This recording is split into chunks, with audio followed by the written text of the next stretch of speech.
अयोध्या के बाद 3 बड़े धर्मस्थलों यानी वाराणसी में ज्ञानवापी, मथुरा में श्री कृष्ण जन्मभूमि और संभल में जामा मस्जिद के निपटारे की एक कवायद पर बीड़ा सुप्रीम कोर्ट ने उठाया।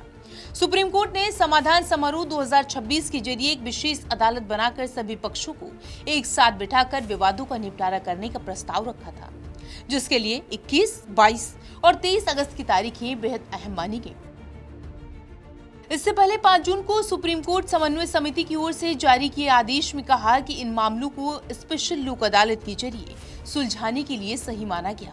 फिर लोक अदालत की कार्रवाई से पहले हिंदू और मुस्लिम दोनों पक्षों को प्री लोक अदालत सुलह प्रक्रिया में शामिल होने के लिए नोटिस भेजा गया। वार्ता के जरिए एक अगर रास्ता कोर्ट से हट के निकल जाता है, सुलह समझौता हो जाती है, तो ये सर्वोपरि रहेगा।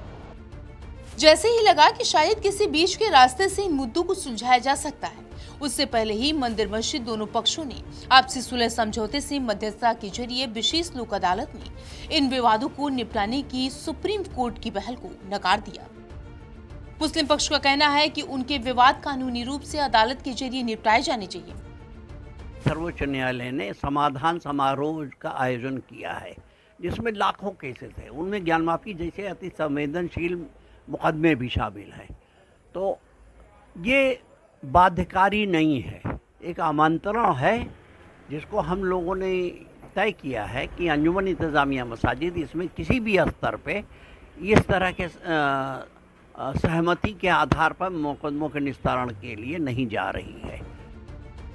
जब एक तरफ से इस बात को साफ कर दिया गया कि फैसला अगर होगा तो वो सिर्फ कानूनी प्रक्रिया के तहत ही निकलेगा, तो दूसरे पक्ष की तरफ से भी नियत को लेकर सवाल खड़े कर दिए गए और कह दिया गया कि इनकी मानसिक अवस्था ऐसी नहीं है कि इन्हें मध्यस्थता स्वीकार हो। मध्यस्थता इस्लाम को स्वीकार नहीं है। क्यों नहीं स्वीकार है?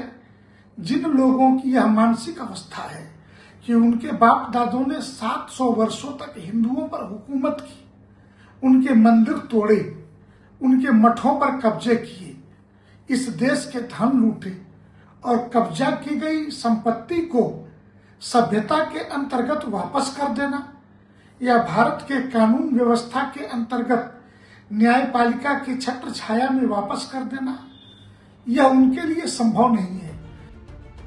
धर्म से जुड़े मुद्दों पर तो चुनाव से पहले हर दल एक एक कदम फूंक फूंक कर रख रहा है। तभी तो समाजवादी पार्टी से लेकर सुभाषपा तक ने सुप्रीम कोर्ट के इस फैसले का स्वागत किया और कहा कि अगर एक साथ बैठकर बातचीत हो जाती है तो उससे बेहतर कुछ नहीं। लोक अदालत के माध्यम से जो हिंदू मुस्लिम तनाव वो कम होगा और जो मंदिर मस्जिद विवाद चल रहे हैं उनका सर्वमान्य हल निकलेगा। किसी चीज का निस्तारण बैठक से बहुत सी चीजें हल हो जाती हैं।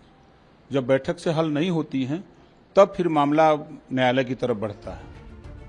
अयोध्या पर दशकों तक चली सुनवाई और बेतहाशा खर्च के बाद सुप्रीम कोर्ट ने संभल, काशी और मथुरा के मुद्दे पर एक समाधान का प्लान बनाया, लेकिन दोनों पक्षों की दलील और मुस्लिम पक्ष की जिद इस प्रक्रिया को पटरी पर आने से पहले ही बेपटरी कर दिया।